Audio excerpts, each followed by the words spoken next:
Buenas noches, vecinos y vecinas de Villaviciosa de Córdoba. En primer lugar, daros las gracias por vuestra asistencia. En segundo lugar, presentar la agrupación El Alcornoque, que está formada por un grupo de personas plural y heterogéneo que no estamos bajo el cobijo de ningún partido político y que estamos preocupadas por el estado actual del pueblo. Decidimos trabajar por un futuro plan y para Villaviciosa de Córdoba y el Bacar. Esta andadura que iniciamos tiene como finalidad abrir las puertas de una nueva forma de entender y hacer política municipal, propiciando un cambio de rumbo anclado en la participación real de nuestros paisanos y paisanas. A las personas que integramos el Alcornoque nos mueve un código ético que será nuestra hoja de ruta a la hora de hacer política para nuestra localidad. Los siguientes principios, por tanto, son, para empezar, la justicia social. El Alcornoque desarrollará una nueva forma de hacer política que priorice el bienestar colectivo, la defensa de lo público y la calidad de vida de la mayoría, orientando su acción en el ámbito local y el Bacar. También la honestidad y transparencia, ya que el Alcornoque tiene como objetivo el conseguir un ayuntamiento al servicio del interés público, que actúe de forma nítida y limpia respecto de la toma de decisiones y por la transparencia en la gestión municipal, multiplicando nuestro compromiso ético y fomentando una total claridad en nuestra actividad política. La igualdad como motor de nuestros principios, y así se construye como un espacio integrador de todas y todos nuestros vecinos y vecinas con idénticos derechos de participación, evitando discriminaciones por razón de sexo, orientación sexual, etnia, diversidad funcional o cualquier otra causa, y que trabaja para que este principio se respete en nuestra sociedad.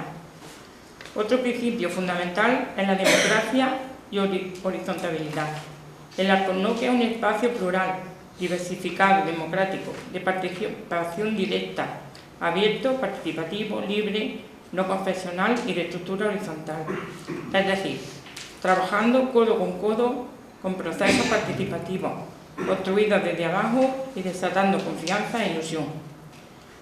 Nuestros ejes estratégicos son realizar una gestión política transparente, al servicio de nuestros paisanos y paisanas, y un control de las instituciones, promoviendo la participación ciudadana. Son también garantizar derechos sociales y superar la desigualdad social, promoviendo un desarrollo humano local, justo e igualitario, que fomente el empleo digno y de calidad, impulsando lo justo, lo colectivo y sostenible. Asimismo, el Alcornoque trabajará para garantizar unos servicios municipales al alcance de todas y todos. Entendiendo que algo positivo para contribuir a transformar nuestro entorno positivamente, un salto cualitativo y evolutivo es en la mejora de nuestra localidad.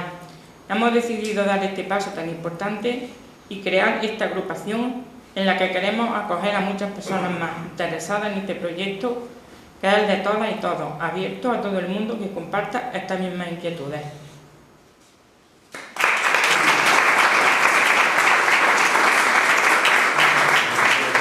Muchas gracias al Ayuntamiento por cedernos el local para esta conferencia tan exquisita que vamos a tener. Muchas gracias.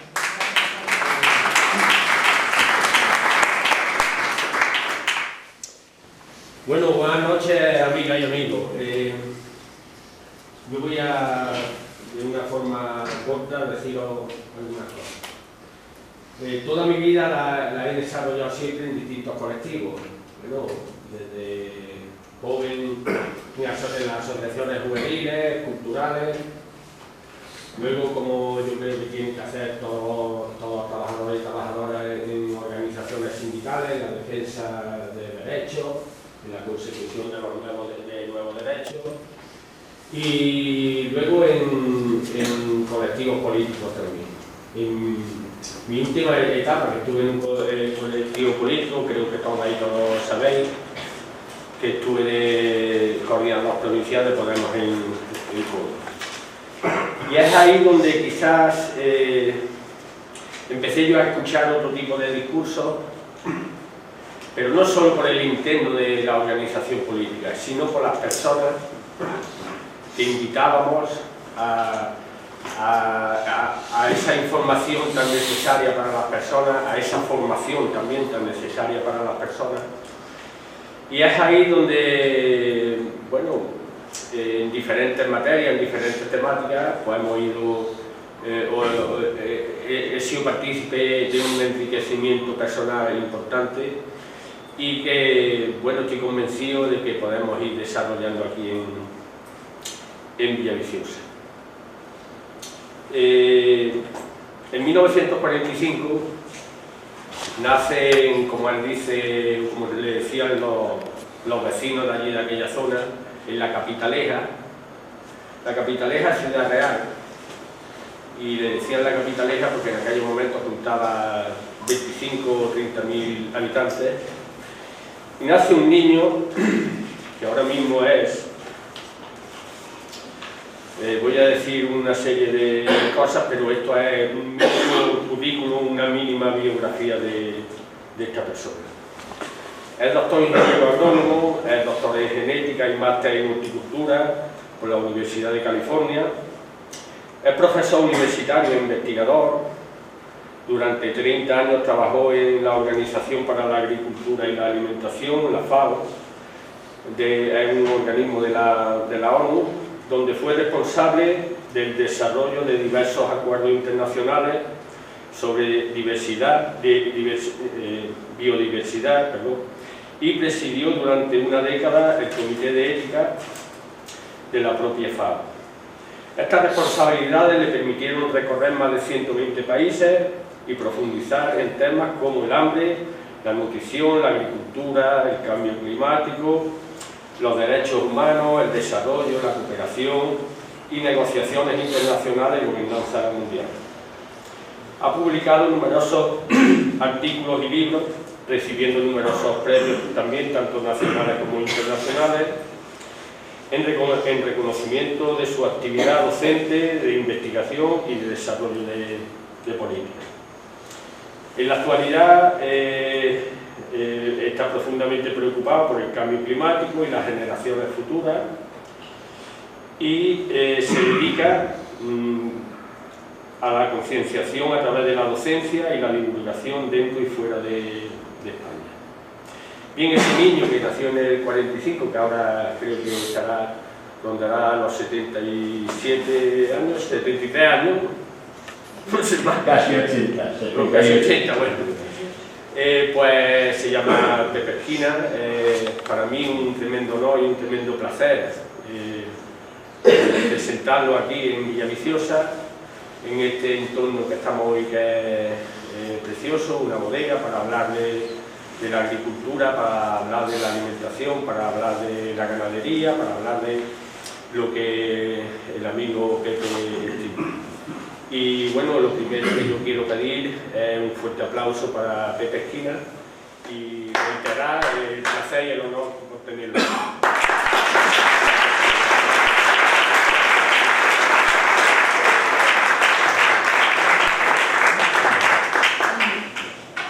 Agradezco mucho el aplauso, pero no me mencionaron todavía. Aquí una familia, como nos gustaba.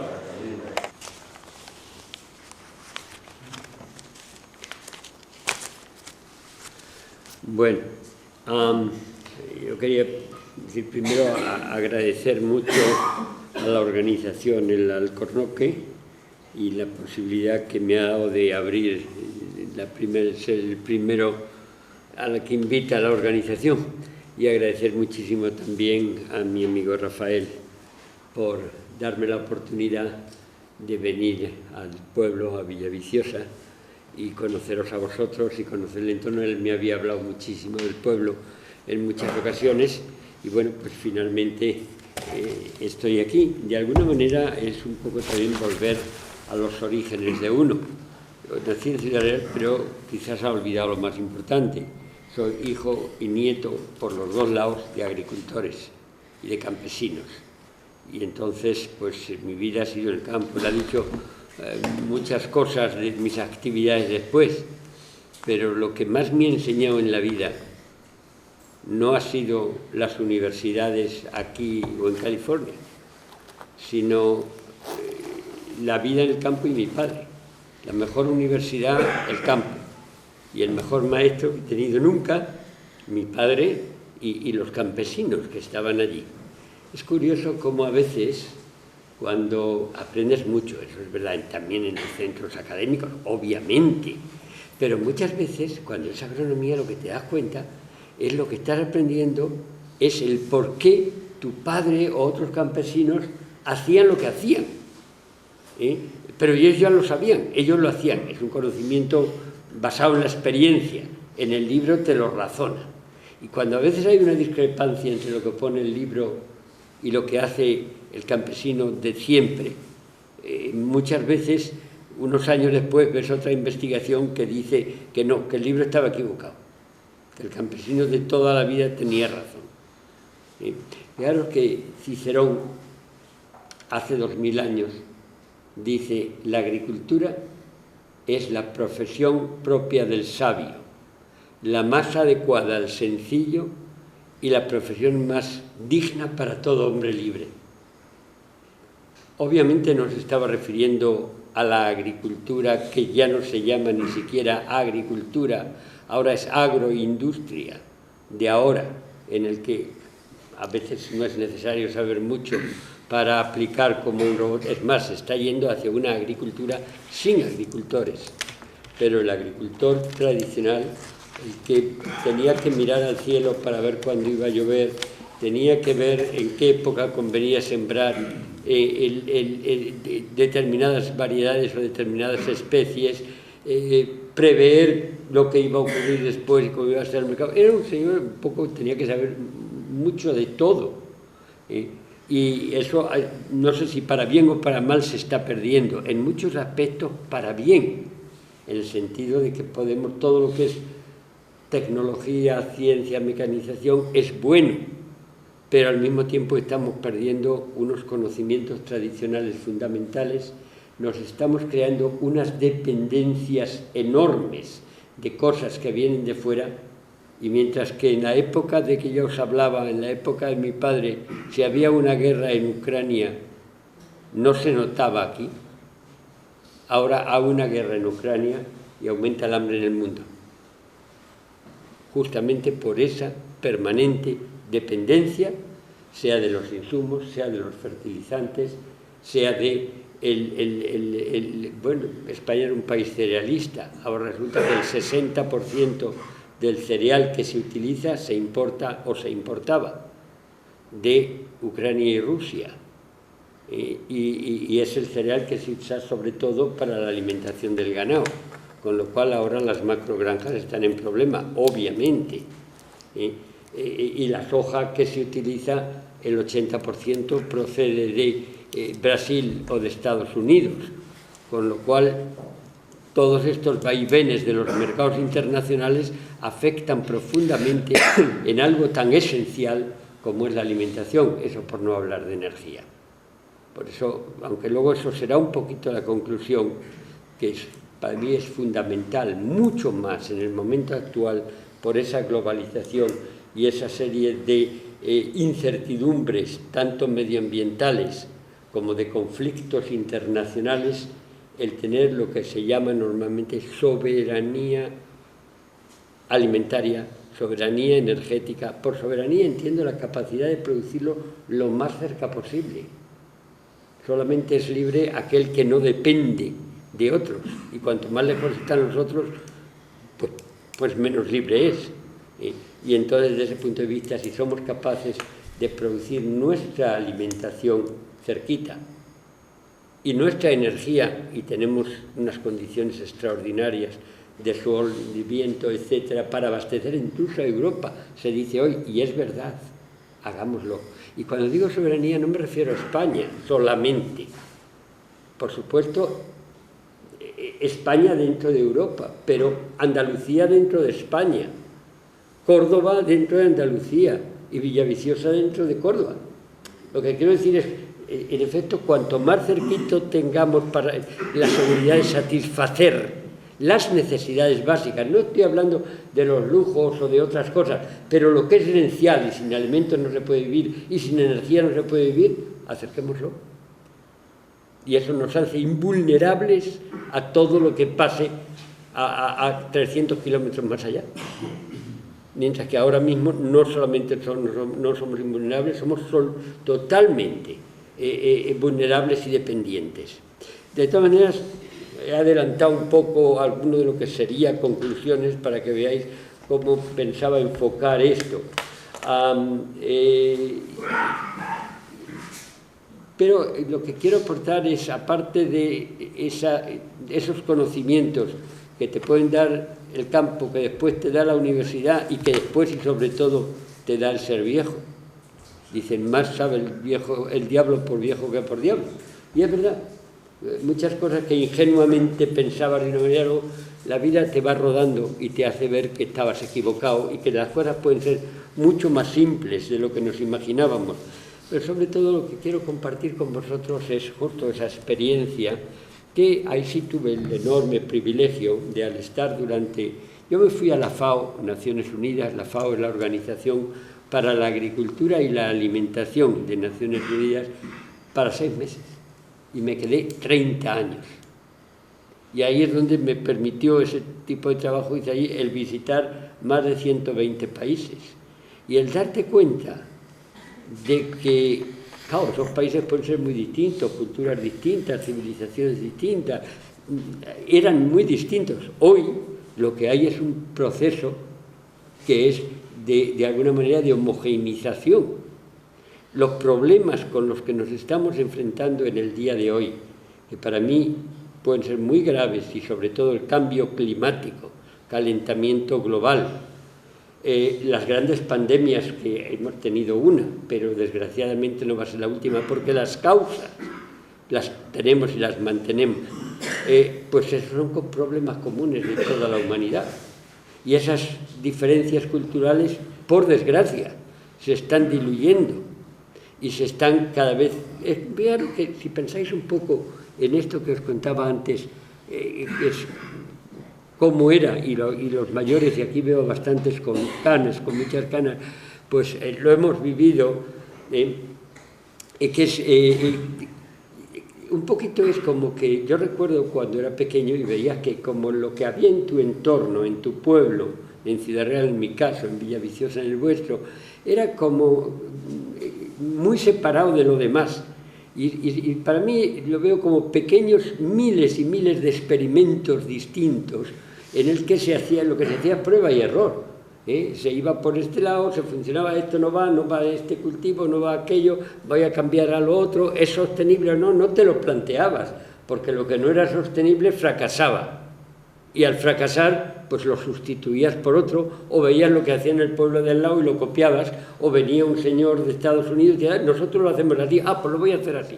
Así también. Eran miles de experimentos en miles de culturas, en miles de civilizaciones a nivel mundial. Hoy ese proceso de globalización ha llevado a una homogeneización muy fuerte, y ahí está el tema. Estamos haciendo un único experimento mundial, con una cultura homogeneizada y con unas tecnologías que son las mismas, y una ciencia que es la misma, y una agroindustria que es la misma en todos los países del mundo. Está bien, pero si fracasamos, se ha jodido el tinglao. A lo largo de la historia ha habido muchísimos imperios que han ido en una dirección, han conquistado, luego han caído, porque han hecho algo mal y han caído, pero había otros para sustituirlos. El problema en estos momentos es que los problemas que crea un único modelo son los mismos para todo el mundo.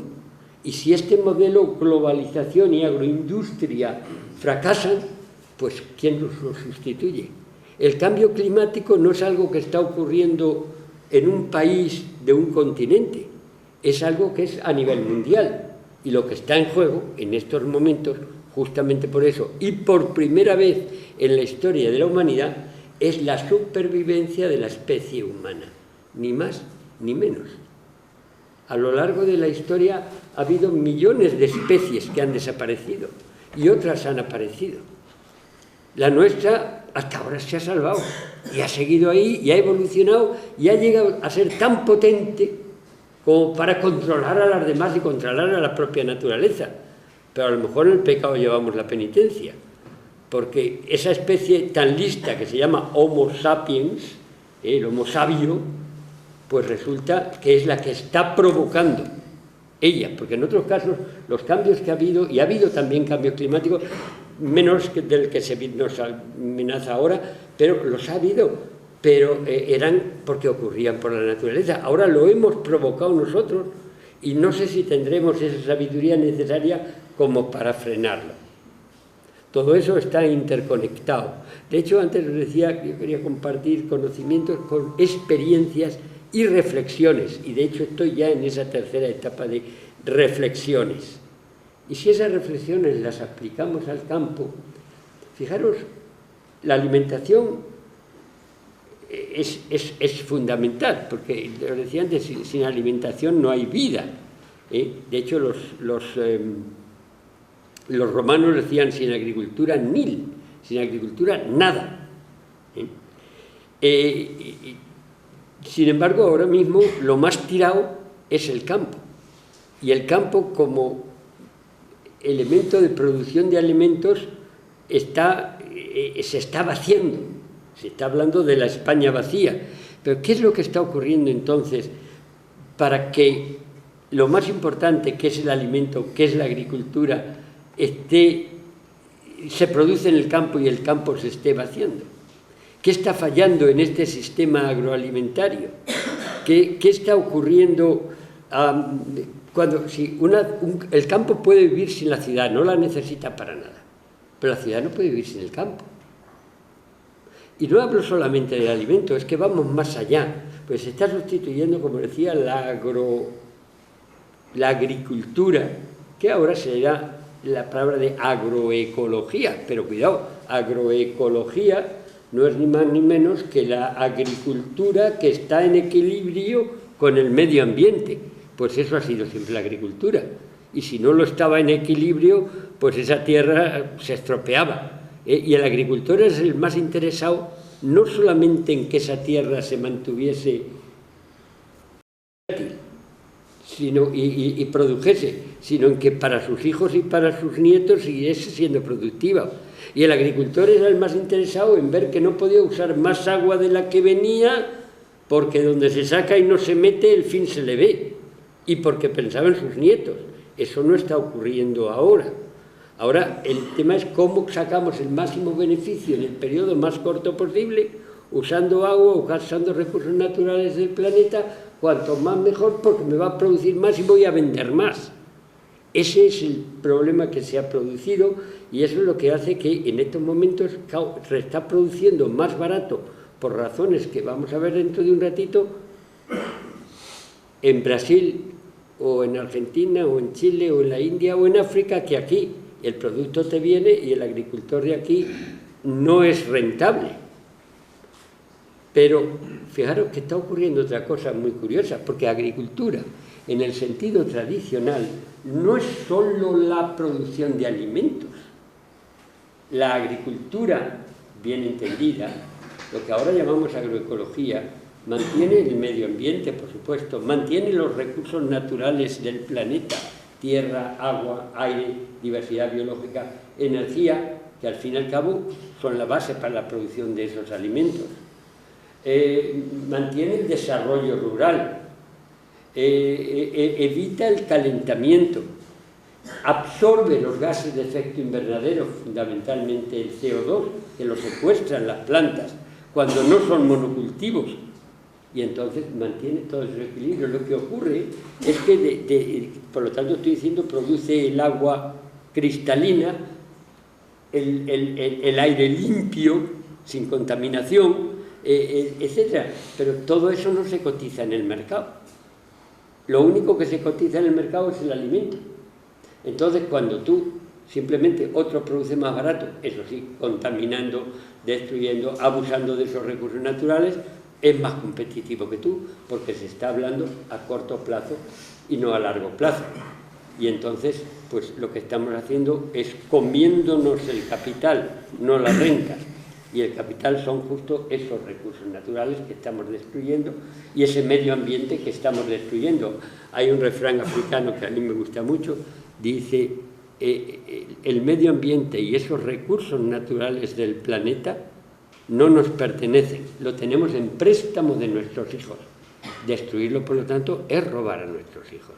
Pero es además romper los equilibrios naturales del planeta y, por lo tanto, condenarnos a unos cambios climáticos en el que nosotros somos un virus al que habrá que eliminar.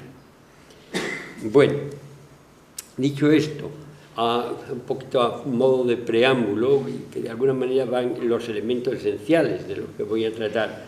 Veo, el título que le has puesto a la charla es Alimentación, semillas y consumo responsable, todo muy ligado entre sí. Alimentos, os decía antes, si alguien te dice que agricultura es producción de alimentos, ¿vale? Pero si alguien te dice, ¿cómo puedes definir con palabras muy simples la agricultura? Y yo diría, es la utilización, es la transformación de esos recursos naturales del planeta, tierra, agua, diversidad biológica, energía y aire, en alimentos, ni más ni menos. Al fin y al cabo es lo que hace la planta, lo transforma. Y cualquier agricultura, las más modernas o las más tradicionales, lo que hacen es esa transformación de los recursos naturales. Si destruimos los recursos naturales, no nos queda nada. Entonces digo, ¿estamos produciendo alimentos suficientes para alimentar a la humanidad? Sí. Sin embargo, claro, en la FAO el objetivo principal es eliminar el hambre de la faz de la Tierra. ¿Lo estamos haciendo? No. Hoy pasan hambre en el mundo unos 800, la semana pasada la cifra era 839 millones de personas. Casi un 20% de la población mundial. Pero lo que es más grave es que los que mueren como consecuencia del hambre y la malnutrición son 17 millones de personas al año, o sea, unas 35.000 personas cada día. Lo que supone que están muriendo de hambre 5 veces más que los que mueren de COVID. Uno se pregunta, ¿cuál es la gran pandemia de la humanidad? Sin embargo, nadie habla del hambre. Nadie habla del hambre, me decía un amigo mío, dice, claro, si es que el hambre se hubiera acabado hace mucho si fuera contagiosa, pero como no es contagiosa, pues no se acaba. Es decir, es la prioridad que se le está dando. Mira, esto...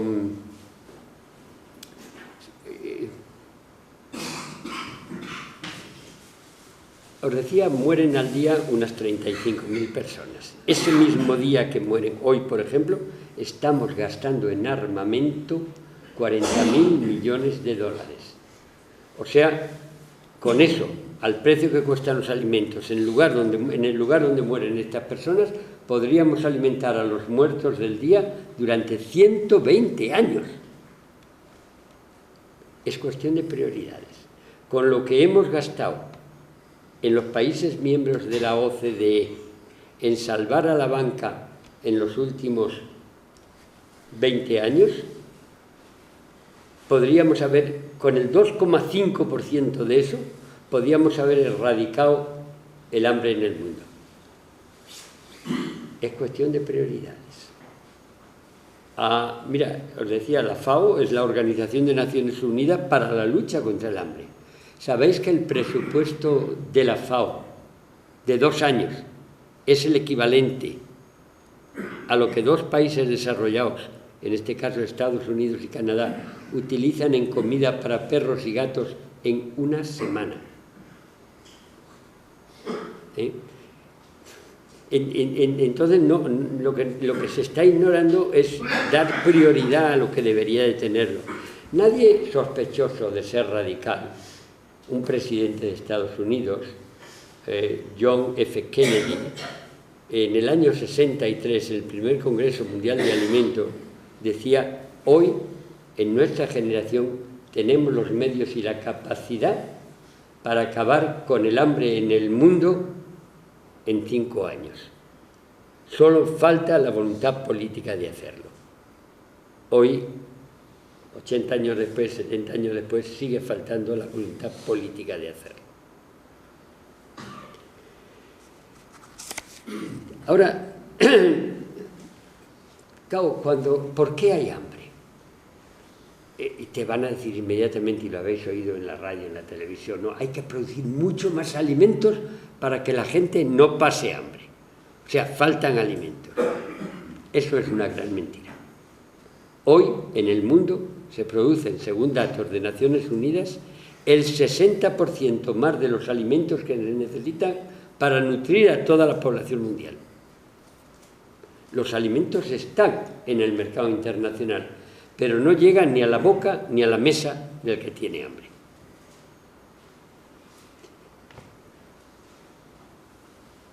De ahí la necesidad de producir o de acercar la producción, porque el que pasa hambre no solamente está hambriento, es pobre, porque si no fuera pobre lo iba a comprar ahí. Entonces no se trata de producir más alimentos en Estados Unidos o en España o en Francia para alimentar a África, no tiene sentido. Se trata de ayudarles a producir en cada país lo que ellos necesitan, reduciendo, por lo tanto, las dependencias. ¿Cuáles son las implicaciones que además, claro, tú dices, bueno, sí, esto está bien, es verdad, pero tú has hablado antes de que hay una relación entre el medio ambiente y el hambre, o la producción agrícola y la agricultura, o entre la salud y la agricultura. Fijaros, ¿dónde va? Si producimos el 60% más de lo que la humanidad necesita para alimentarse y hay gente que pasa hambre, ¿a dónde van los alimentos que no llegan a ninguna boca? Pues los datos de la Unión Europea, que coinciden con los de Naciones Unidas, es que 1.300 millones de toneladas métricas de alimentos.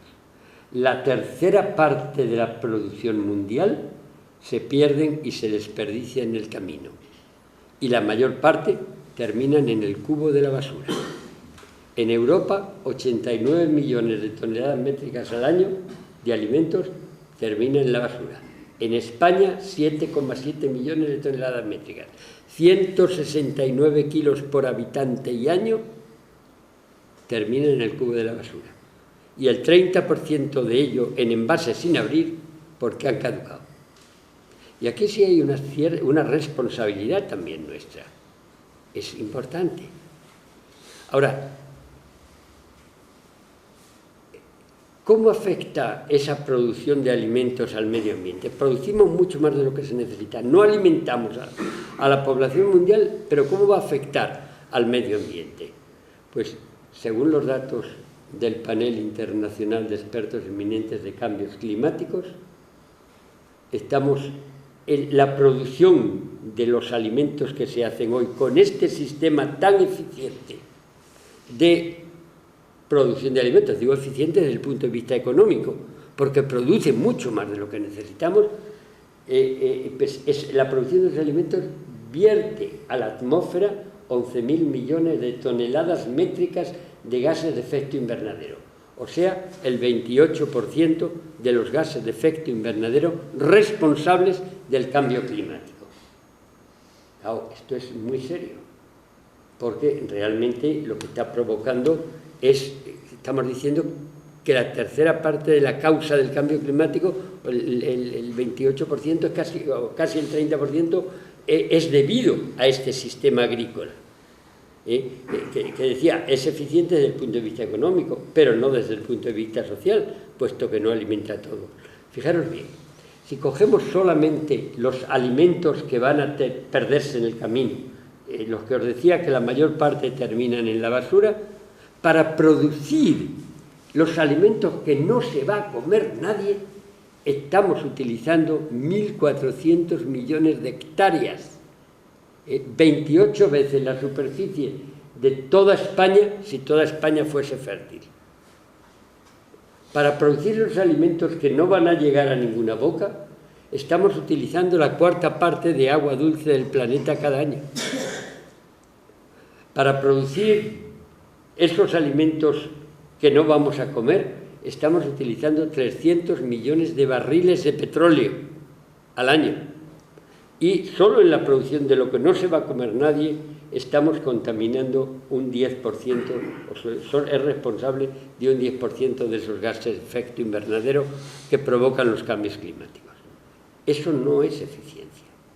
La eficiencia es solo económica para algunos, que no son los agricultores, sino las grandes multinacionales que están detrás y que son las que nos están sirviendo los agroquímicos, las semillas comerciales, uniformes estables, etcétera, etcétera. Entonces, veis la serie de contradicciones que surgen. Pero este sistema agroalimentario, esta agroindustria, ¿es saludable? Pues mira, os doy los datos. Os decía antes que una tercera parte se desperdician, pero hay casi otra tercera parte de los alimentos que se producen, unas 1.200 millones de hectáreas en este caso. Lo que se produce ahí termina en la producción de lo que llamamos comida basura, que echamos como basura en nuestros estómagos. Lo que estoy diciendo es, y aquí ya no estoy hablando de la desnutrición o el hambre, estoy hablando de la mala nutrición. Y en estos momentos, en Europa, el 66% de la población, debido a una mala nutrición, es obesa y con sobrepeso. Y esas son las cifras más o menos en España. En España, el 32% de los niños entre 3 y 9 años son obesos o con sobrepeso. ¿Qué efecto tiene eso en la salud? Claro, la obesidad y el sobrepeso son las causas principales, los estímulos principales de lo que se llaman enfermedades no transmisibles. Estoy hablando del cáncer, de las cardiovasculares o de la diabetes. Entonces, fijaros qué contradicción. De hecho, el número de personas obesas y con sobrepeso en el mundo, que ha crecido increíblemente en los últimos 10 años, hasta el punto de que hasta el 2005 había muchos más hambrientos que personas obesas y con sobrepeso. Sin embargo, a partir del 2005 se igualan, y ahora mismo el número de personas obesas y con sobrepeso es 3 veces más que el número de hambrientos, sin que haya bajado el número de hambrientos.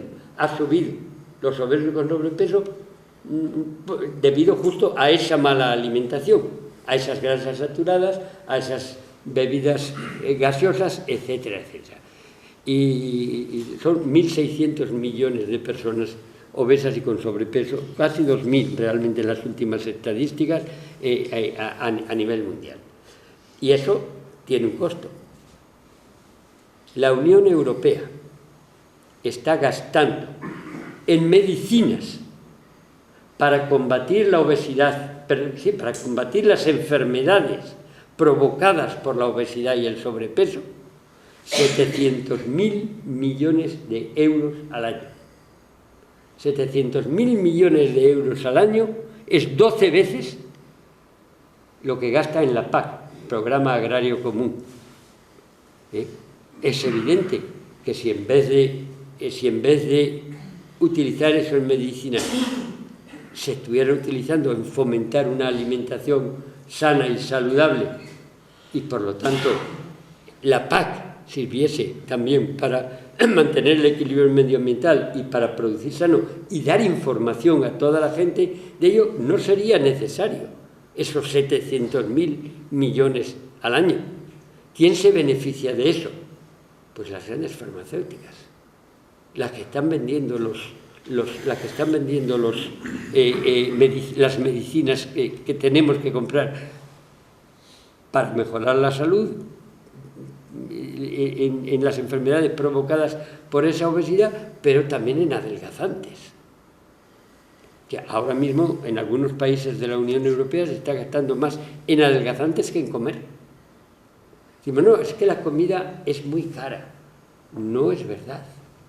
No es verdad.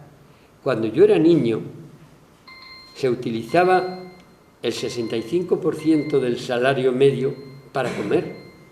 Hoy estamos utilizando el 16% del salario medio.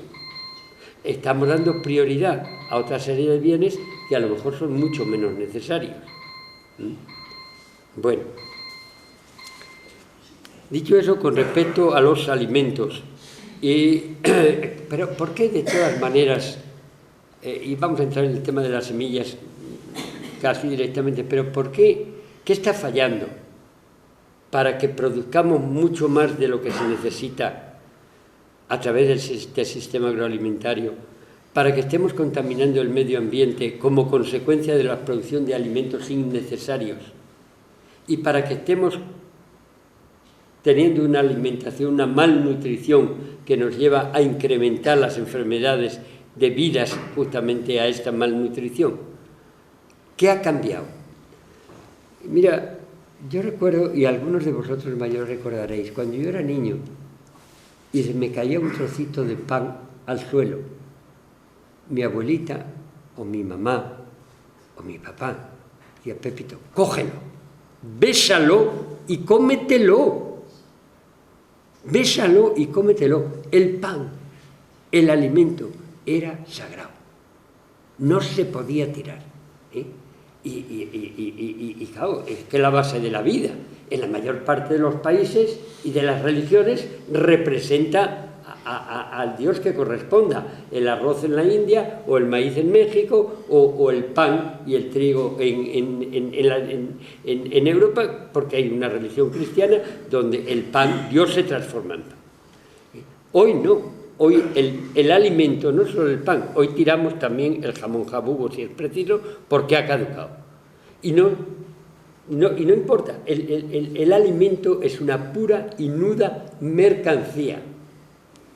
Y a ese proceso de mercantilización de los alimentos han contribuido el que esa agricultura se haya transformado en el agronegocio, a que sean un pequeño grupo de multinacionales las que controlan en el mundo la producción mundial. ¿Cómo la controlan? A través de los agroquímicos, a través de los pesticidas, a través de los insecticidas, a través de las semillas comerciales. Y sobra decir, no sé, algunos habréis leído hace unos años, como la Monsanto se unió a la Bayer por un total de casi 100.000 millones de euros, como unos meses antes se había unido la Syngenta con la ChemChina, y cómo se han formado tres grandes fusiones multinacionales que hoy controlan el 65% de los agroquímicos del mundo y el 73% de las semillas comerciales del mundo. Con lo cual, claro, ellos van a primar sus intereses, y es lógico. El objetivo de una industria es maximizar beneficios. Lo que ocurre es que ahora mismo no hay una competencia leal, ni siquiera entre ellos, porque lo que hay es un gran oligopolio. Claro, y estos son los que evidentemente está en su interés el producir cuanto más mejor y cuanto más barato mejor, independientemente de cada daño al medio ambiente, donde quiera que se produzca, y venderlo en otras partes del mundo. Porque claro, decimos, bueno, ¿por qué no producimos los alimentos? Mira hasta dónde llega el consumir alimentos que vienen de otras partes del mundo. En España, esa dependencia, no solo ya de los agroquímicos y las semillas comerciales, del propio alimento. El alimento medio que llega a nuestras bocas hoy en España ha recorrido previamente entre 2.500 y 4.000 kilómetros. Algunos recordaréis en los periódicos hace 10 o 12 años, 2 grandes camiones chocan en Portbou, en la frontera entre España y Francia. Uno venía de Holanda a España, el otro iba de España a Holanda. Chocan, se desparraman sus mercancías. ¿Sabéis lo que tenían? Ambos llevaban tomates. Tomates que venían a España, tomates que salían de España. Y cuando yo le pregunto a un amigo mío, un economista neoliberal, además muy conocido, digo, pero oye, esto es una tragedia para la economía del país. Su respuesta fue, no, Pepe, esto es muy bueno, porque cuanto más se vende y más se compra, mejor, más sube el PIB, Producto Interno Bruto. Me parecía una barbaridad, pero es que miré, y es verdad, más sube el PIB. Entonces, ¿el PIB qué está midiendo? Lo que es el medidor del desarrollo Es el indicador del desarrollo de los pueblos que está midiendo. Está midiendo el crecimiento mercantil, lo cual es muy serio. De hecho, vamos a ver, si nosotros, fijaros, y esto está aceptado a nivel mundial como el instrumento para medir el desarrollo. Si nosotros, en vez de estar aquí con esta charla, pues nos cogiéramos unas cuantas botellas de whisky, nos emborrachamos, salimos a la calle, paramos la carretera, pasa un camión grande, nos mata 4 y 3 se van al hospital, se mueve el dinero y el PIB sube, aunque parece una chorrada, el PIB sube. Es un ejemplo clásico de los economistas. No puede ser que sigamos midiendo de esta manera el PIB. Pero bueno, esto es un poquito ya ajeno a nosotros, no vamos a conseguir, ahora se están moviendo las cosas, pero no vamos a conseguir por ahora cambiarlo. Pero lo que sí quisiera es, en esta forma de producir, otra cosa que ha sufrido las consecuencias de esa globalización de la agricultura a través de la agroindustria han sido la biodiversidad agrícola. Y de nuevo, perdonadme que vuelva a cuando yo era niño, pero cuando yo era niño, pues en mi pueblo había determinados tomates que los producíamos nosotros, o pimientos, o sandías, o melones. Y en el pueblo de al lado eran distintos, y en el otro eran distintos, y tenían sabor, tenían olor determinado, etcétera, etcétera. Había una enorme biodiversidad. Hoy realmente hay 8, 10 o 15 variedades y no hay más. Esa biodiversidad se ha perdido. ¿Pero por qué la había entonces? Hombre, yo recuerdo que cuando salía un tomate muy bueno de sabor, mi papá decía: Pepe, guarda las semillas porque este es muy bueno. Y si salía un melón que duraba hasta Navidad, ya guarda las semillas que este se conserva muy bien. O una sandía muy dulce, guarda las semillas que es muy dulce. Yo las guardaba. Entonces esas variedades, esos miles de variedades, estaban adaptadas a las condiciones locales de cada lugar, a los gustos de la familia, a las recetas culinarias de la abuela. Salían bien si las hacía con esa variedad, no con otras. Entonces, ese proceso de adaptación milenario, pues fijaros que la agricultura empieza hace 10.000 años.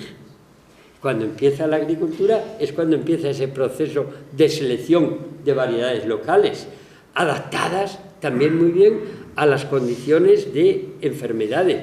Quiero decir, si en esta zona es muy común determinados tipos de insectos o de bacterias o de virus, las variedades que has ido seleccionando necesariamente son resistentes. Si no, se hubieran muerto hace mucho. Bien, todo eso en los años 60, como consecuencia no deseada de la llamada Revolución Verde, se pierde.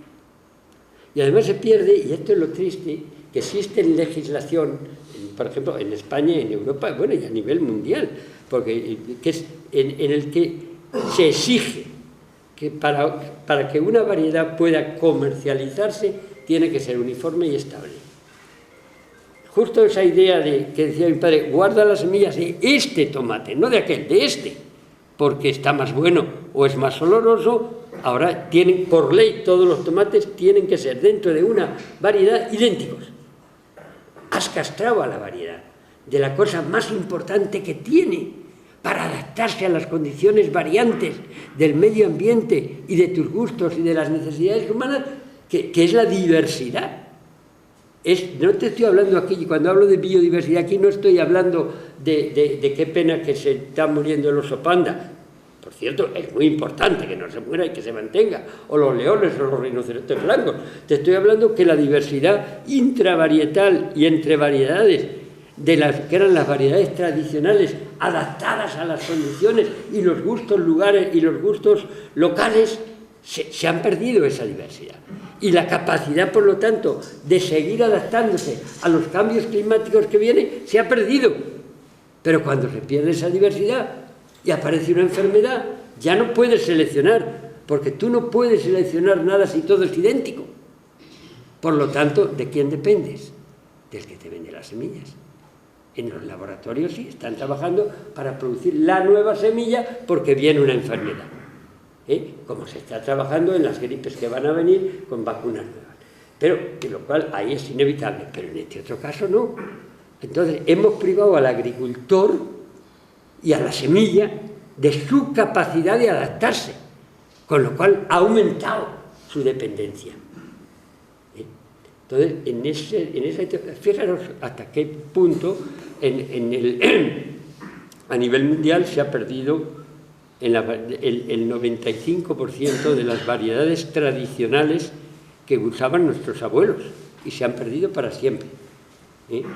Y, según datos de la FAO, a lo largo de la historia de la humanidad hemos utilizado, no ya variedades, ahora hablo de especies. La variedad dentro del tomate hay muchas variedades, pero ahora hablo de especies: tomate, pepino, cerdos, vacas, lo que sea. Bien, el ser humano ha utilizado unas 10.000 especies distintas en agricultura y alimentación. Hoy no se cultivan comercialmente más de 150, y solo 4 de ellas contribuyen con más del 60% a la alimentación calórica humana. De nuevo, ahí se ha perdido. ¿Por qué se están exigiendo esas normas de uniformidad y estabilidad que impiden la diversificación, como había ocurrido a lo largo de 10.000 años de agricultura? Porque lo establecen, en este caso, el TRIPS, que es el Tratado de Libre Comercio relacionado con la propiedad intelectual. Exigen que sean uniformes y estables, y 190 y tantos países en el mundo lo han adoptado esa norma, bajo la presión muchas veces de las propias compañías multinacionales. Fijaros hasta qué punto. Hace 3 años en Tanzania se aprueba una ley en la que al agricultor que siembra sus variedades de toda la vida, sus variedades tradicionales, se le tiene que pagar una multa de $200.000, lo cual es impensable, porque ningún agricultor de Tanzania va a ganar en toda su vida esa cantidad. Alternativamente, 10 años de cárcel. Claro, en 2 años desaparecen todas las variedades tradicionales. Yo me encuentro hace año y pico en Ginebra, en la oficina de Naciones Unidas de Ginebra, a uno de los representantes de Tanzania. Digo, oye, ¿cómo es posible que en tu país se haya aprobado esto? Ay, señor Esquinas, es que tenemos presiones muy fuertes de determinados países que no nos dan ayuda internacional si no aprobamos esta ley. ¿Y cuáles son estos países? Me citó 3 países desarrollados que les han presionado. ¿Por qué? Porque esas grandes multinacionales que venden las semillas comerciales tienen su sede en estos países. Eso, evidentemente, es utilizar las semillas, es utilizar el alimento como arma política, pero eso está ocurriendo constantemente.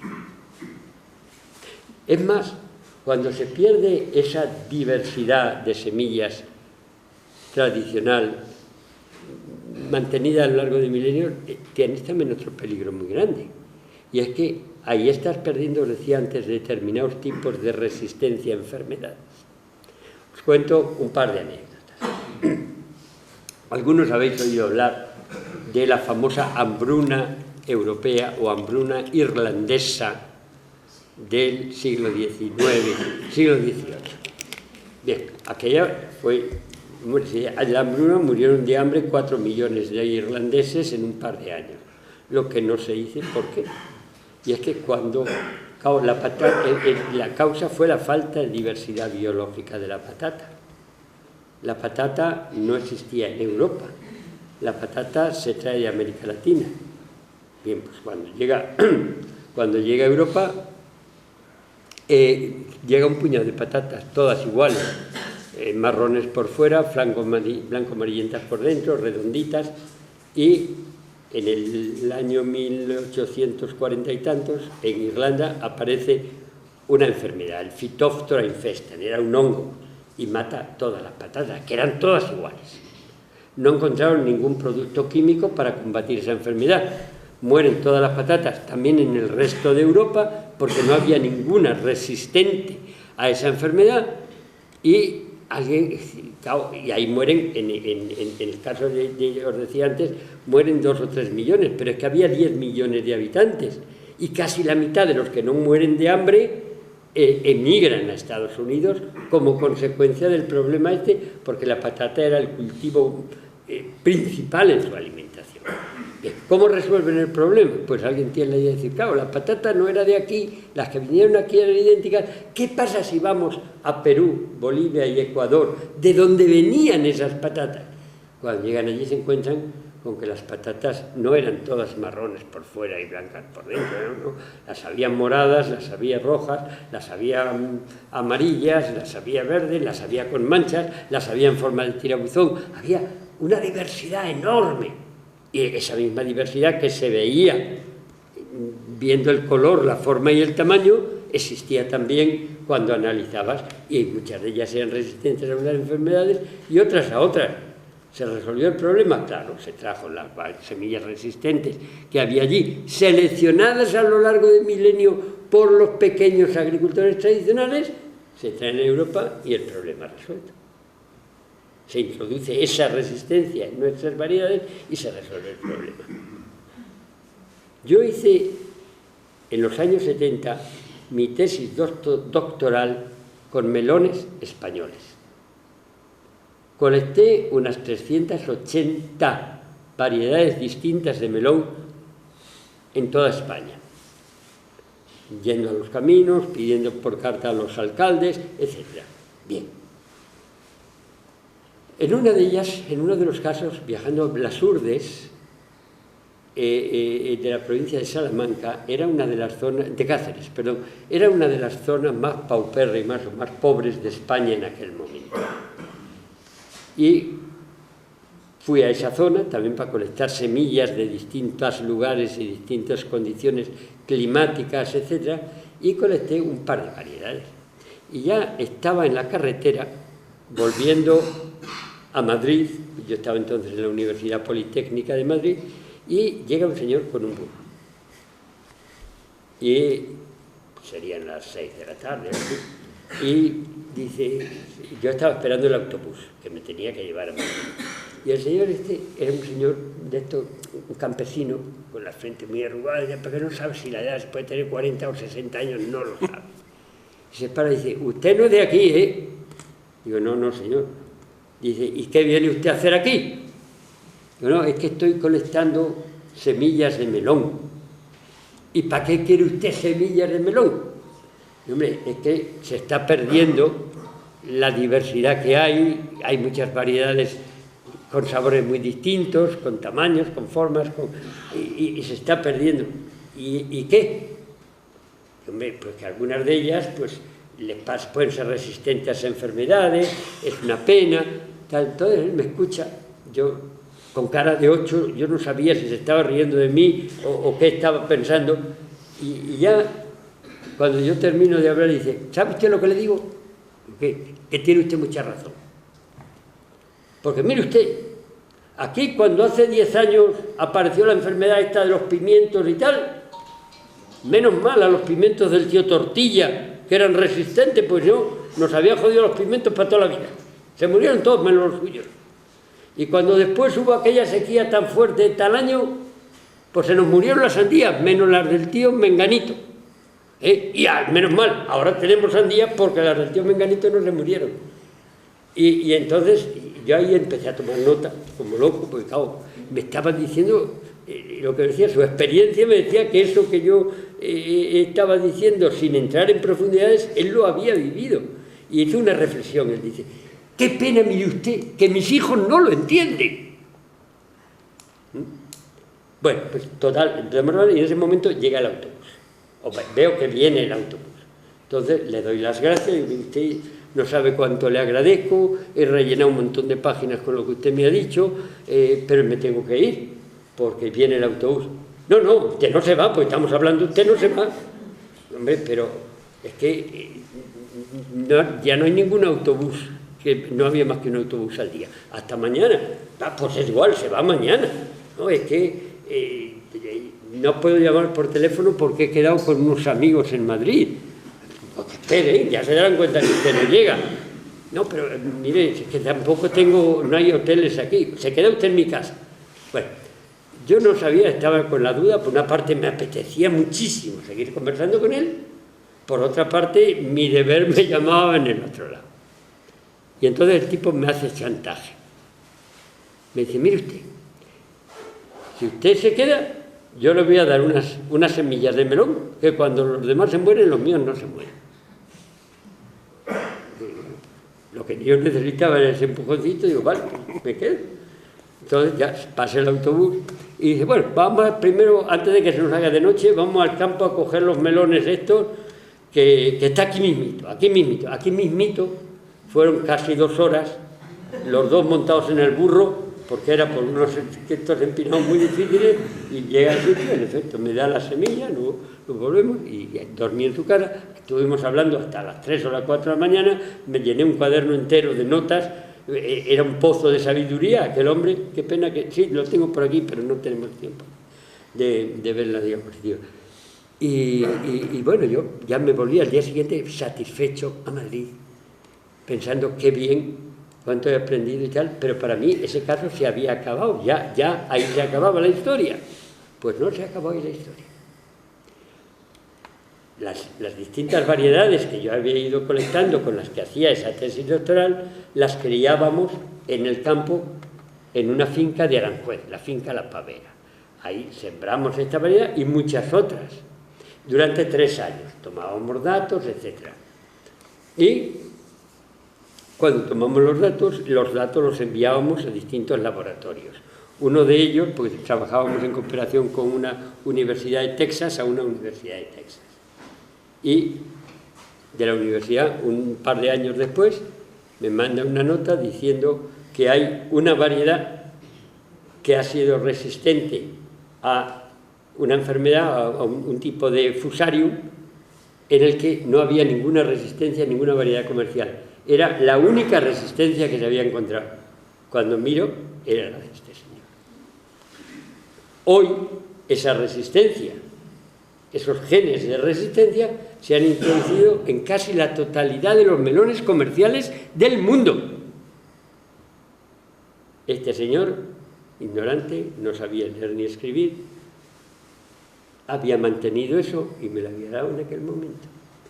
Y lo triste es que esa variedad, lo triste, bueno, es bueno y es malo, a veces te queda una cierta inseguridad, porque cuando vas por los países y vas viendo que hay variedades que han introducido eso, pero el agricultor está pagando royalties. Los científicos que la produjeron, o los científicos, las grandes industrias, la patentaron. Y entonces tú tienes que pagar royalties para poder utilizarla. Pero ¿quién era el verdadero inventor? Era el agricultor de las urdes, no era esa gran compañía. Sí, es verdad que introdujo esos genes en la nueva variedad comercial, pero la resistencia la había seleccionado él y su familia a lo largo de milenios.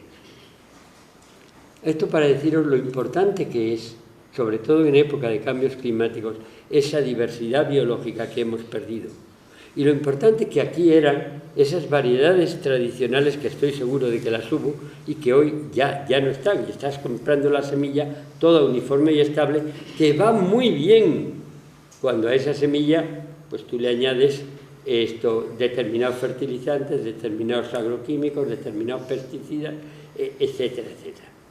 Y sin embargo, las que estaban adaptadas a las condiciones climáticas ya no están, han desaparecido para siempre. Total, planteaos estos problemas y viendo un poco como causa de esto, por una parte la mercantilización, por otra parte la uniformización, ¿cuál es la solución? Pues lógicamente tiene que ser esa soberanía alimentaria, la localización, cuanto más cerca tengamos el alimento, tanto mejor. Por lo tanto, la agricultura familiar. Pero claro, cuando tú hablas de agroecología o de agricultura familiar, la pregunta es siempre, ¿pero tú crees que con la agricultura familiar se puede alimentar al mundo?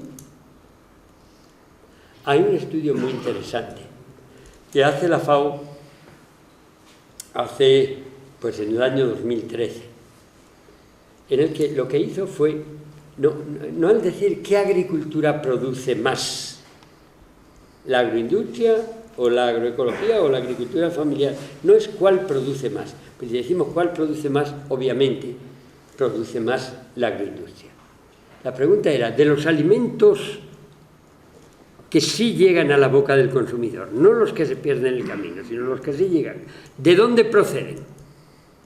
El 82% a nivel mundial, no quiero decir que sea en España, el 82% de los alimentos que llegan a la boca del consumidor proceden de la agricultura familiar, con lo cual, ¿quién alimenta al mundo?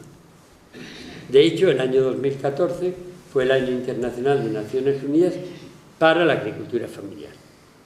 Y aquello fue también que la década 2019 hasta el 2028 es la década internacional de agricultura familiar en Naciones Unidas, que ahí es donde estamos ahora mismo.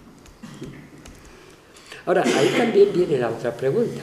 O sea, sí, muy bien, la agricultura familiar es la que produce los alimentos que hoy alimentan al mundo. Repito, no hablo de España, hablo a nivel mundial. Pero esa agricultura y esa agroecología es muy cara. O sea, los alimentos serían mucho más caros. Es posible que fueran algo más caros, no siempre. Pero, de nuevo, vuelvo a un estudio muy interesante. Bueno, a varios, en este caso. Uno de los más significativos lo hace un grupo de investigación de Canadá hace 3 o 4 años, para ver los precios ocultos de los alimentos. ¿Qué es lo que hacen? Esto lo que han estudiado es viendo, vamos a ver, si comparamos la agroindustria con la agroecología, por cada euro que tú pagas en el mercado por comprar un producto de la agroindustria, toda la sociedad, a través de nuestros impuestos, estamos pagando 2 euros más para paliar los efectos negativos sobre el medio ambiente y sobre la salud humana que provoca la producción y el consumo de ese producto. Estamos hablando de esa emisión de CO2 y de gases de efecto invernadero, o del exceso de agua, o, quiero decir, todo eso que os decía que estábamos utilizando de los recursos naturales del planeta, tierra, agua, aire, diversidad biológica, y la responsabilidad de los cambios climáticos, si tú tienes en cuenta lo que estamos pagando para resolver ese problema y para resolver enfermedades no transmisibles, esos 700.000 millones de euros al año de que hablábamos antes, resulta que si todo eso lo integras, es 3 veces más, debería de ser 3 veces más caro ese producto de lo que hoy estamos pagando. Claro, los economistas lo tienen muy claro, dicen, bueno, ya sí, eso es verdad, pero eso son externalidades del sistema. No son externalidades del sistema, perdona. Esto habrá que integrarlo. Ya en la cumbre de la Tierra de 1992 en Río de Janeiro se dijo que la solución del tema medioambiental y cambios climáticos pasaba por considerar que el que contamina paga. Ahora, si hacemos que el que contamina pague y el que provoca enfermedades pague,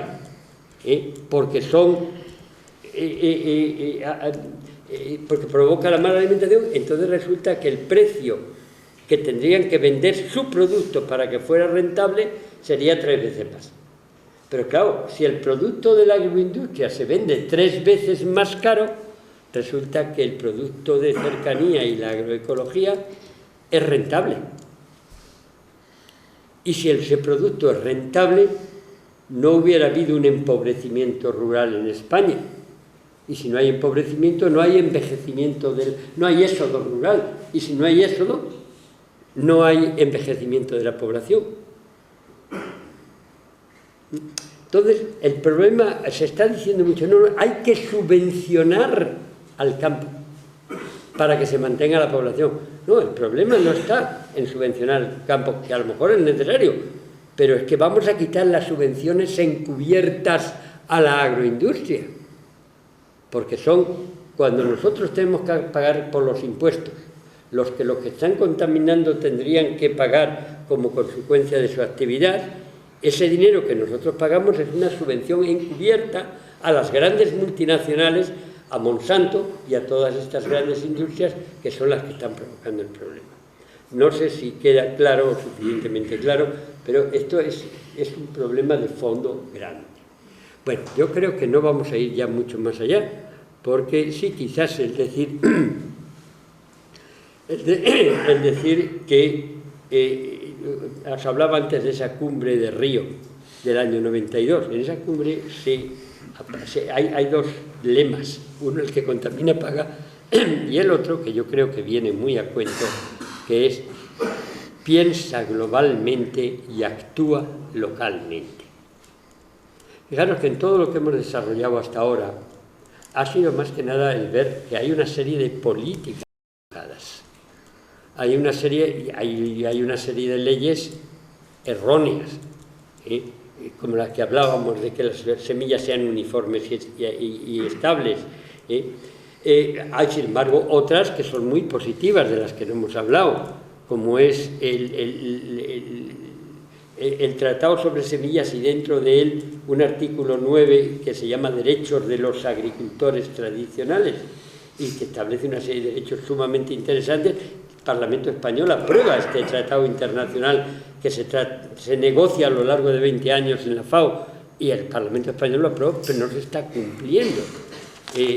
Hoy es papel mojado. O hace poquito, hace 2 años, en Naciones Unidas de Nueva York se aprueba la Declaración Universal sobre los derechos de los campesinos y del medio rural, que tampoco se está cumpliendo. Y al mismo tiempo hay otra ley. Todo esto son políticas públicas. Es evidentemente una política pública el fomentar la soberanía alimentaria o la soberanía energética o el uso de las variedades locales. Obviamente en Tanzania se estaba haciendo lo contrario, pero son políticas públicas. Sí, depende de la voluntad política, como decía Kennedy, os decía al principio, falta la voluntad política, y hasta ahí es de lo que hemos hablado. Pero ¿y nosotros? ¿Qué podemos hacer nosotros? ¿Estamos libres de culpa? No. Os decía antes, si nosotros, en España, estamos comprando mucho más de lo que necesitamos, si en España 169 kilos por habitante y año terminan en la basura, esa es nuestra posibilidad. Cada vez que yo voy a comprar, no tiene sentido que compre más de lo que voy a necesitar por si acaso. El hecho de que compre además más de lo que necesito, pues probablemente tiene mucho que ver con lo que os decía antes, de que los alimentos hoy son excesivamente baratos. Pero sobre todo no me puedo permitir el lujo de tirar, no te digo besar lo que se ha caído al suelo y comértelo, pero no comprar más por si acaso. Pero es que no es solo comprar más, es que cuando tú vas al mercado, eres tú quien decides qué compras.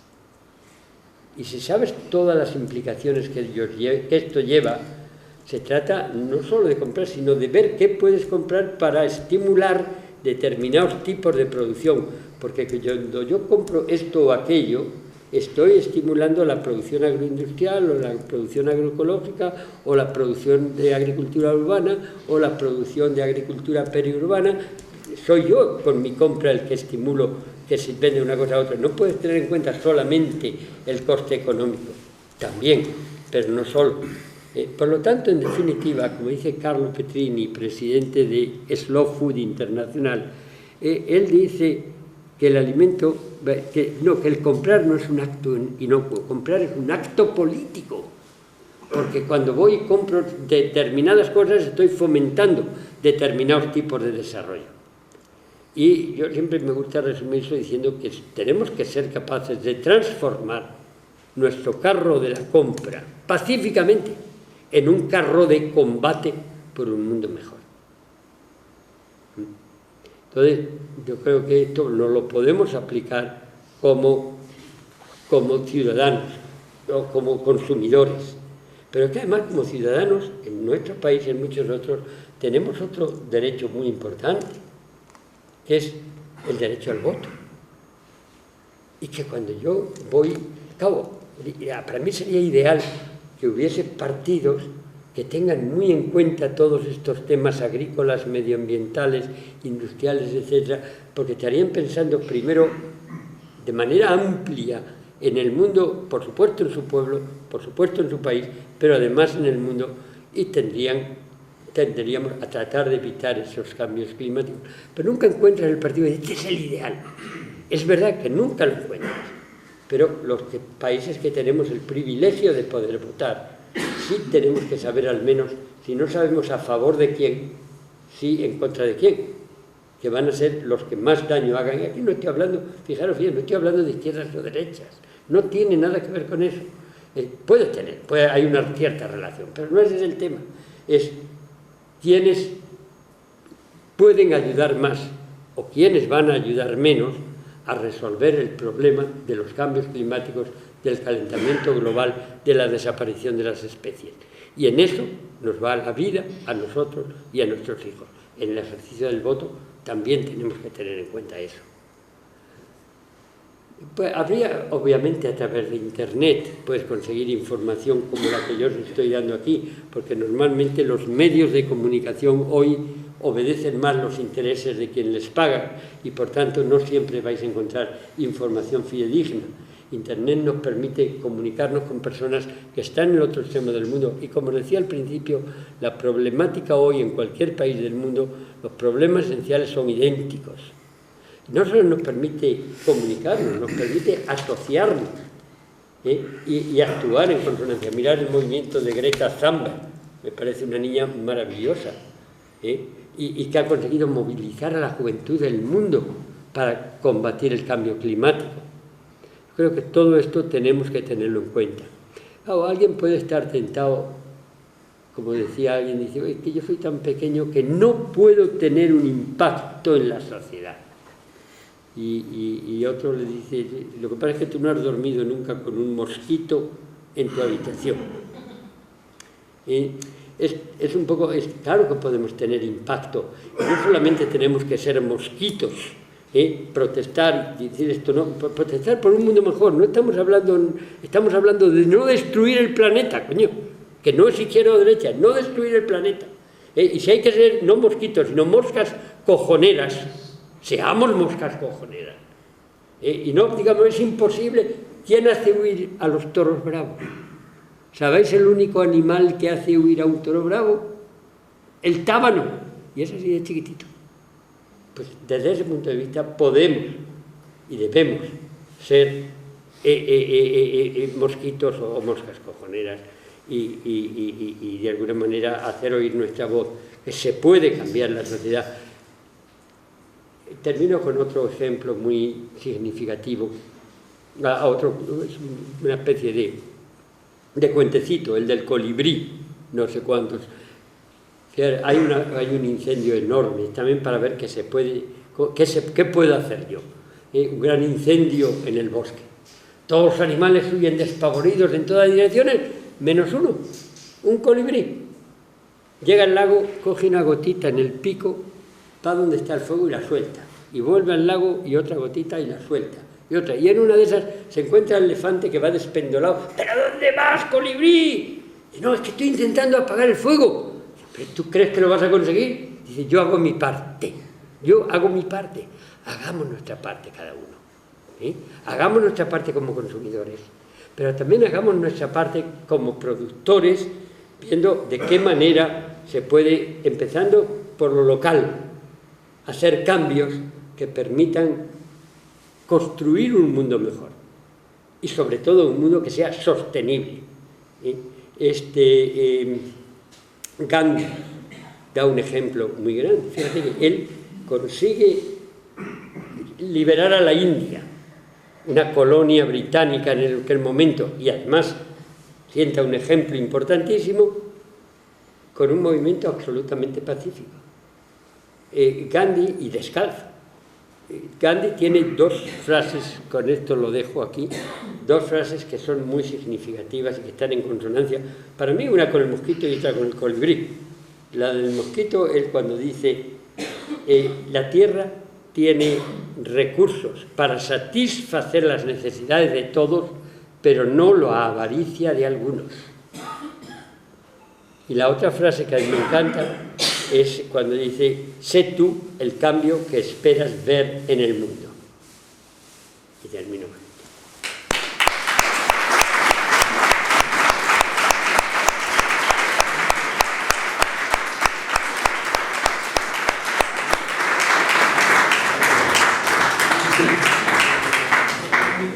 Bueno, después de... Habrá debate, lo que queráis. Después de estas reflexiones que nos ha contado Pepe, que yo sé que hace falta muchos tipos de, o muchas veces escuchar estos tipos de reflexiones, de información, porque tenemos que liberar algunas veces las mentes un poco de lo que nos cuentan constantemente los medios de comunicación, que como ha dicho, la mayoría de ellos, si no todos, casi todos, como dice uno de aquí del pueblo, obedecen exclusivamente la voz de su amo y ama, que son quien les pagan o quien controlan esos medios, que son precisamente muchas de esas empresas, los oligopolios que ha estado comentando Pepe. Bien, esto era una conferencia, charla, coloquio, por tanto sería muy importante que ahora pues hicieseis vosotros y vosotros las reflexiones, las compartáis con Pepe y se establezca, bueno, pues una charla que nos ayude a seguir esta conferencia. Venga, pues quien quiera decir lo que sea, si quiere con el micro o si quiere de otra forma. Yo creo que sin micro se escucha bien, pero bueno. Venga. Hay un proverbio chino que dice que la agricultura se asemeja a un árbol. La raíz es la agricultura, el tronco el comercio y la hoja la industria. Quiere decirse lo que usted dice, que si la agricultura falla todo. Sí, totalmente de acuerdo, por eso la agricultura, sin agricultura miel, sin agricultura nada. Pero ten en cuenta también otra cosa, en ese árbol todo es complementario, no estamos excluyendo algo, pero sí estamos diciendo que por algo se llama sector primario, que es la agricultura, y son las raíces, son fundamentales. Una pregunta que quiero hacer. Bueno, de la opinión de la SED sobre el uso de los herbicidas. Vamos a ver, yo no soy maximalista, en el sentido de que no puedo decir esto es malo, esto es bueno. ¿Sí? El uso de las cosas de la manera moderada puede ser útil.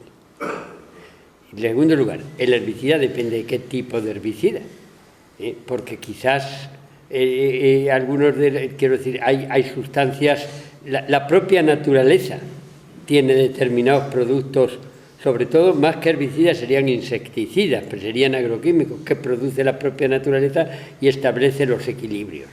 Si en un momento determinado vas a usar un herbicida, úsalo lo menos posible y en la medida más moderada posible. Porque un herbicida, ¿qué es? Algo que va a matar una mala hierba.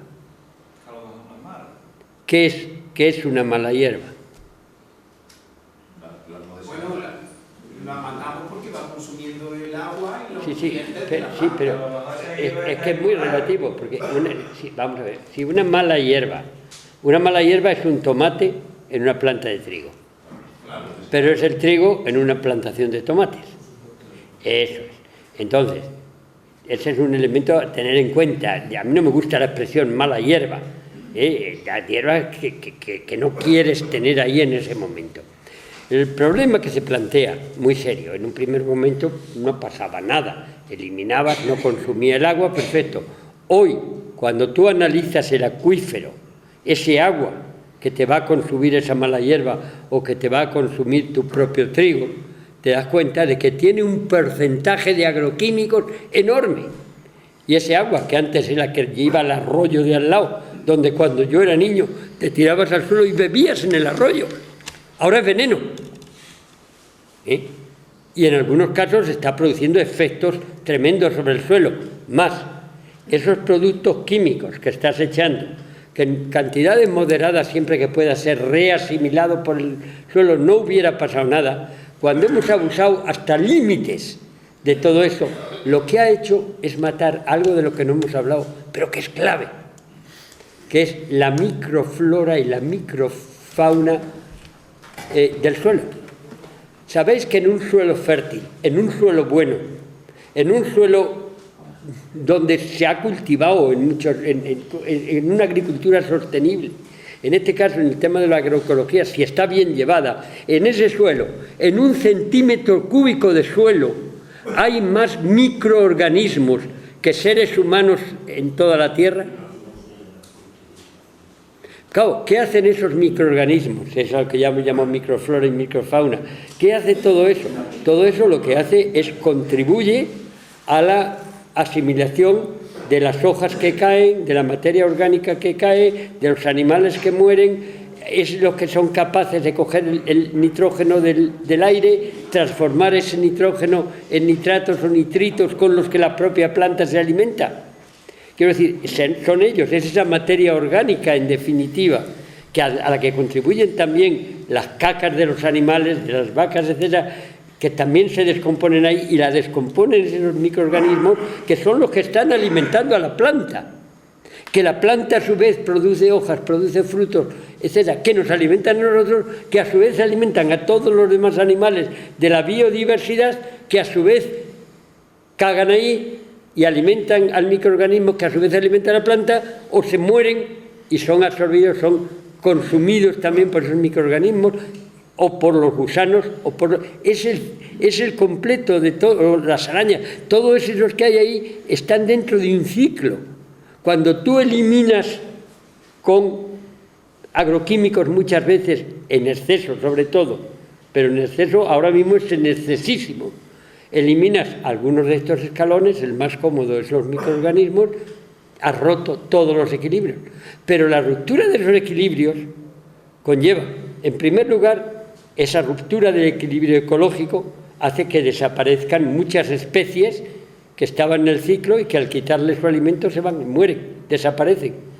Pero es que a su vez eso hace que el ciclo del nitrógeno, del oxígeno, del carbono no se cierre, y al no cerrarte ese CO2 que debería ser asimilado, porque ya veis que las plantas absorben CO2 y exhalan oxígeno, lo contrario nosotros.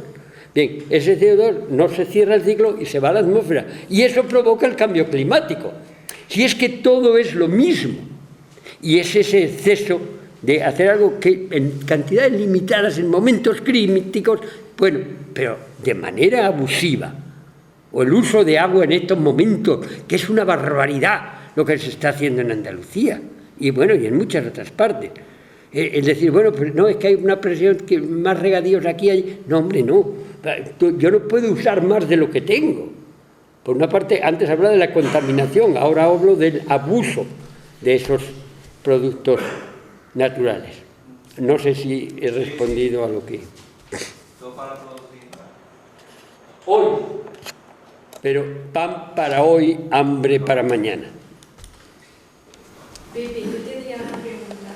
De las tierras comunales que hemos venido hablando en el camino, eso si nosotros quisiéramos fomentar eso para la agricultura, para dar trabajo. Ya que aquí me ha preguntado que si la agricultura, que si tiene salida, pero es que aquí el aceite es lo único, porque tenemos huertos, pero los huertos son de cada persona, es para crear trabajo. A ver, con las tierras comunales, ¿qué son? Yo que veo, mira, hablaba antes, fíjate, de la agricultura familiar y la importancia que tiene y por qué tiene esa importancia. No es que que se llame familiar y tú sigas asignando el trigo o el olivo como monocultivo ya pasa a ser beneficiosa, no. Si tú lo cultivas aisladamente, un monocultivo sigue siendo tan perjudicial como la agroindustria. Esa agricultura familiar normalmente lo que hace es cerrar ciclos y utilizar todo. Yo recuerdo, mi padre eran 14 hermanos y claro, tenía una especie de agricultura familiar que además las distintas familias a medida que se casaban pues seguían estando unidos al negocio familiar. Pero entonces lo que ocurría es que uno se dedicaba más a la producción de hortícolas, el otro tenía ganado, el otro llevaba la parte arborícola, pero todo a su vez, porque las vacas pocas o muchas que había, se usaba el excremento de las vacas o de las ovejas o de los cerdos, pues para echarlas en los campos. Las vacas andaban sueltas por las zonas donde había arboleda y se iban comiendo lo que les gustaba, que eran las plantas de abajo. Quiero decir, todo se iba cerrando, y cuando llegaba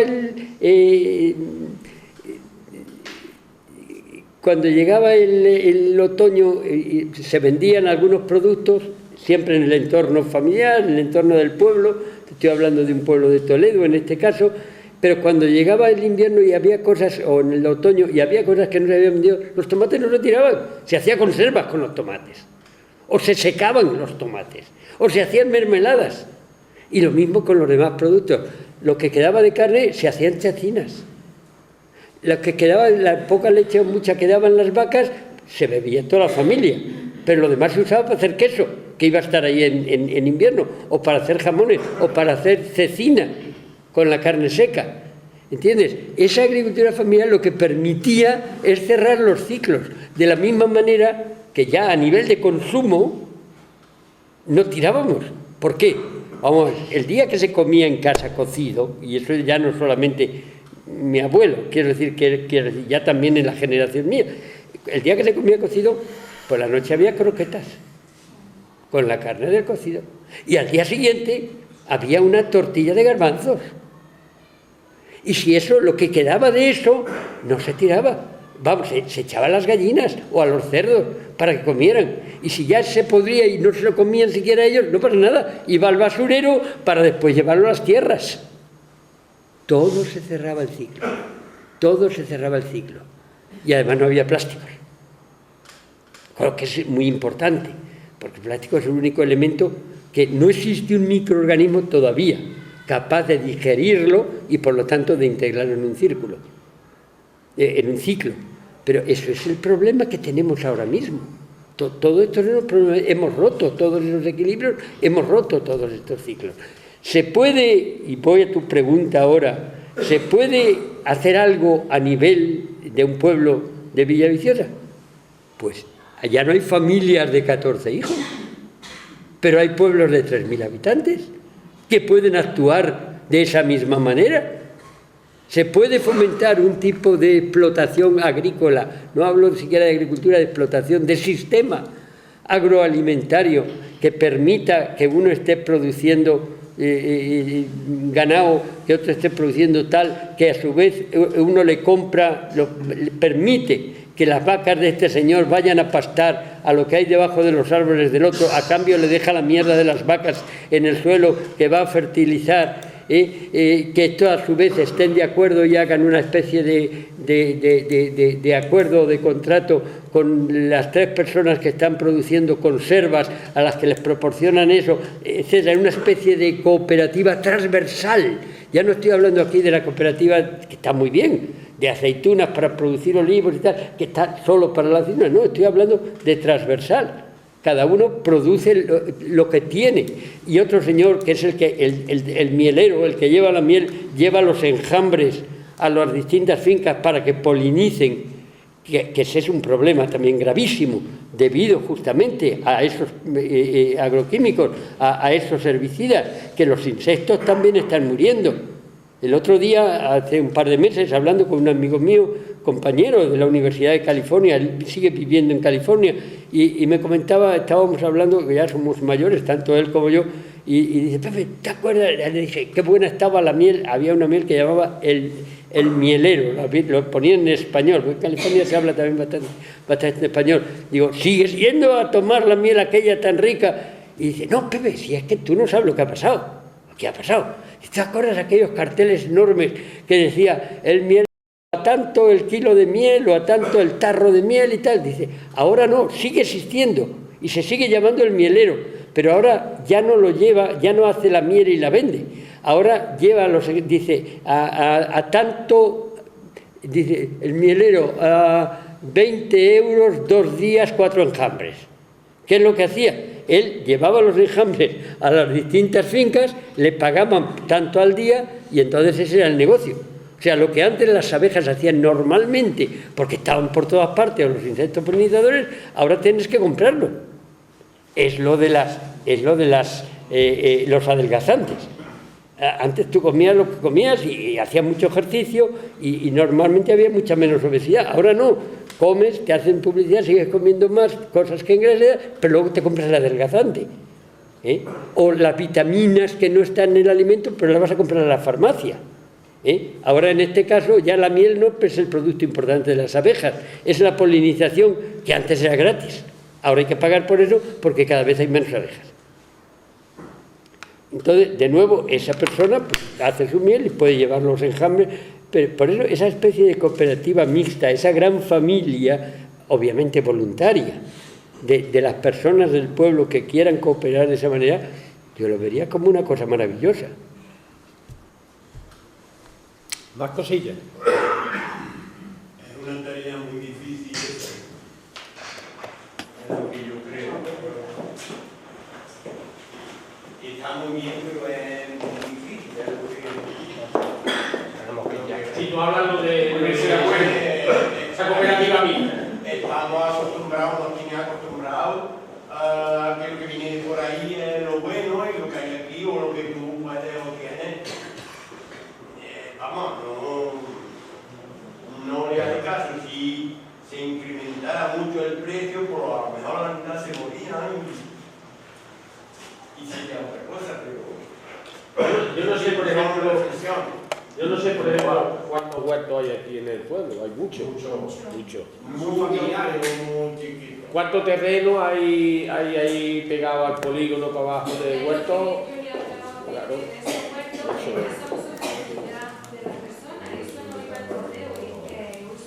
Yo no sé, habrá de una forma y habrá de otra, hay propietarios.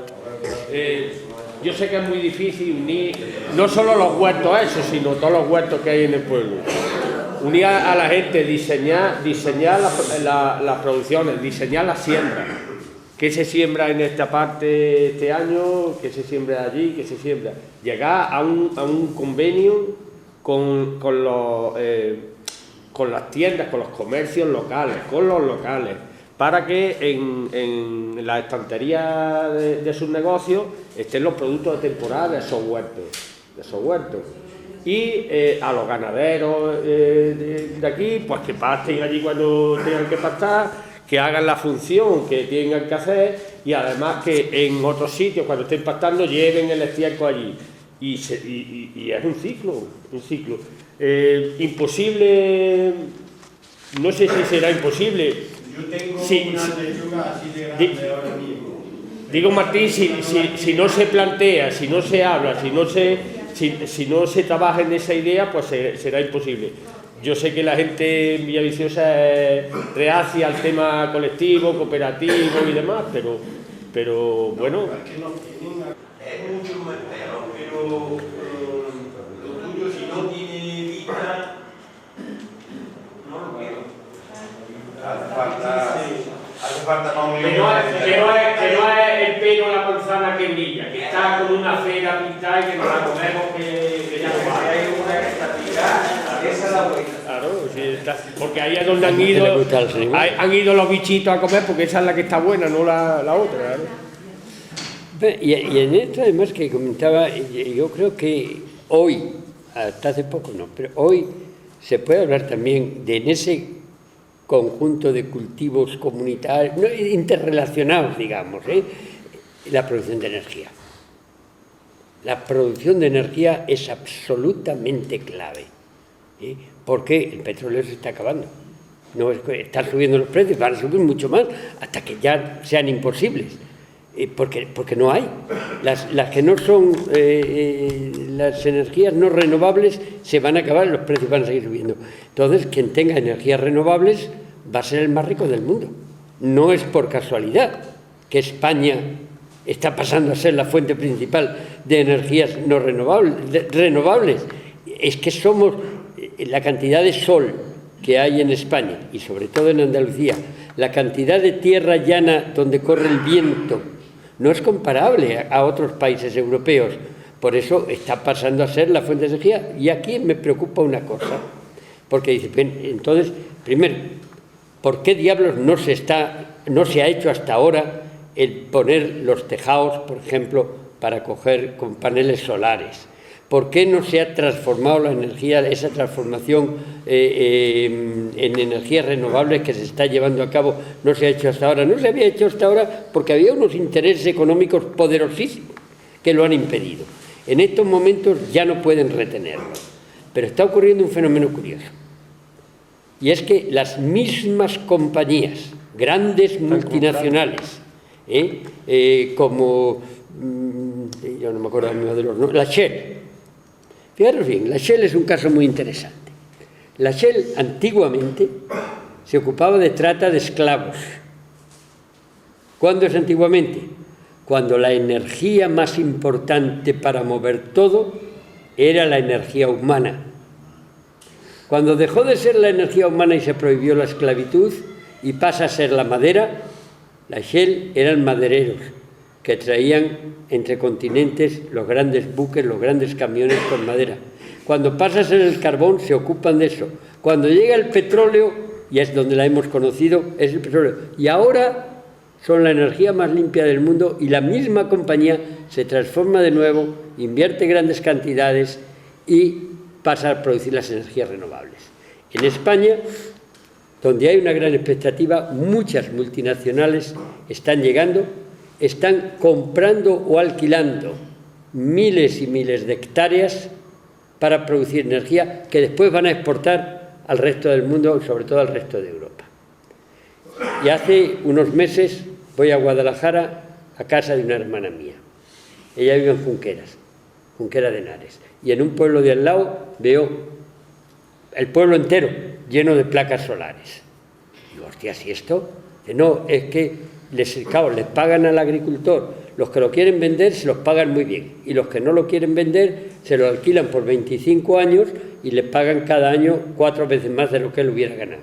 Y por lo tanto, claro, esto todos lo han arrendado o lo han vendido. Y digo, bueno, pues claro, es un problema. Dice, no, es un problema mayor del que tú piensas, porque en este pueblo 2 o 3 días a la semana no hay luz. ¿Y eso? Dice, no, porque la luz la traen de Endesa y se corta porque hay un problema.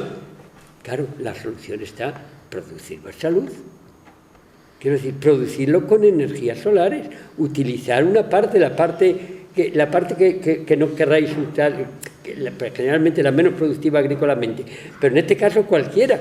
Quiero decir, de nuevo la soberanía energética produce, si hay una comunidad de agricultores o un agricultor, puede tener tener una tercera parte de su territorio, de sus tierras, dedicado a la obtención de energía para cubrir el resto de la producción, sea animal o sea vegetal. Si queréis, si no es a nivel de agricultor, pues es a nivel del pueblo. El pueblo, ¿por qué tenemos que traer la energía de otros sitios? Con lo caro que vale y además estar a merced de lo que nos digan, de lo que hagan o de la guerra en Ucrania, porque el petróleo sube. No, vamos a producirla. ¿Tenemos sol? ¿Tenemos espacio? Sí, producimos la energía nuestra, lo cual nos hace mucho más libres e independientes además.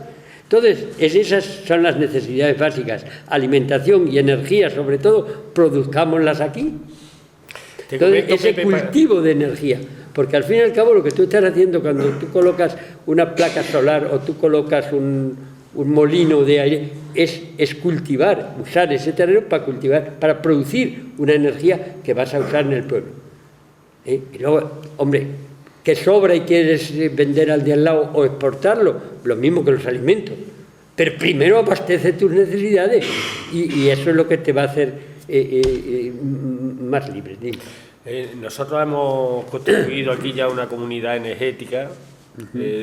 Hay un poco más de 1 hectárea de placas solares en un sitio concreto que va a abastecer entre Villaviciosa y dos pueblos más a cerca de 900 familias ahora mismo.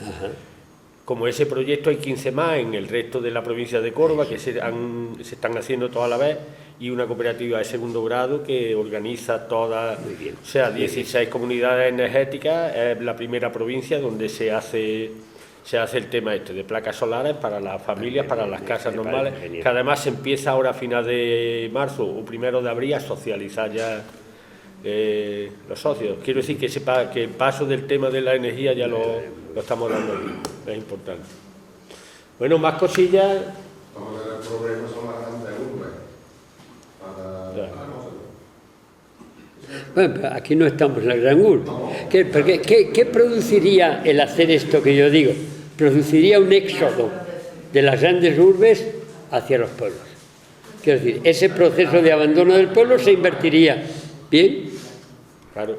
Eso me lo decía un rumano hace 8 años. Dice, aquí el problema en Rumanía ha sido cuando la gente se ha ido a vivir a los pisos, decía. Dice, porque cuando estaba en tu pueblo, dice, tenía siempre para comer algo. Dice, pero los pisos no tienen para comer nada. Claro, el problema energético es la urbe y el de los alimentos también. Claro. No, energético. Pero lo importante es comer. Que vamos, que si no tienes ruta, aguanta. Pero comer. Si no hay médico, tampoco pasa nada. Tampoco pasa nada. Pero comer, fijo que te mueres. Comer te comes todos los días. Es lo que la naturaleza nos ha dado toda la vida. No hace falta. Luego sabes un parante o más. Bueno, más cosillas. Y si no, pues... Además lo hemos visto en la pandemia, creo que se nos ha olvidado comer en un pronto. Si no, pues dejamos libre ya mismo a Pepe, que ahora tiene el viaje para atrás, para descansar en su casa. ¿Alguna cosilla más? Bueno, pues entonces ahí te traen una cosilla. De productos todos del pueblo, vino del pueblo, Muchísimas aceite gracias. y piñones. Ajá. Y bueno, pues señal de agradecimiento de todo nuestro grupo por haber venido. A vosotros.